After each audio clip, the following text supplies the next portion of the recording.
Hello there, PPM family. As you know, the coffee pot's on. I'm actually in the back classroom right now because we got so many things going on out front. So to keep the quiet noise down just a little bit, I'm back in the back.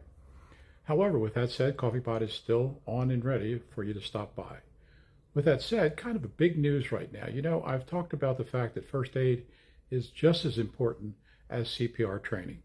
In many respects, unless you do something right off the bat for an emergency first aid issue, your patient will be dead before EMS ever arrives.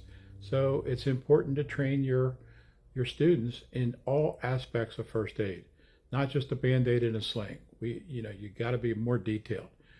Because of that, I'm writing, or have just finished writing, a first aid book for training the lay public instructor on how to teach this first aid program. All the things that I want them to know and to get across to their students so that it makes a difference.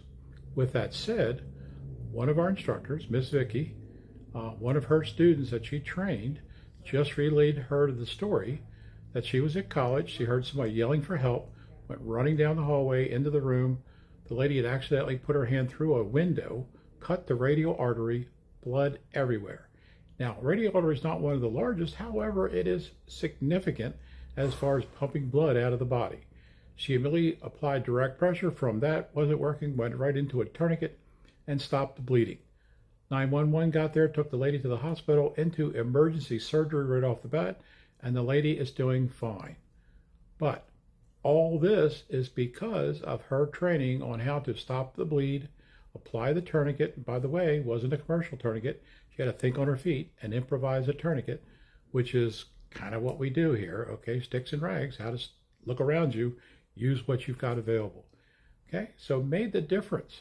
This girl is now going to be alive and be able to live out her life because of what Vic's student actually did to save her. Okay, so again, I really push this. We need to do more intense training into the first aid program. We need to get our people ready, as we always say, think for the big one. Okay, we know something's coming, whether it be a volcano, floods, something's coming. And with that said, I'll pretty much just wrap this up. But the bottom line is, it makes a difference. And here's an example right here, right in front of us. Okay? So thanks for watching. And again, stay tuned because we'll be coming out soon with a new first aid training material. Okay? Take care. And again, thanks for watching. By the way, remember to like and subscribe to the channel. Like and subscribe. Thanks.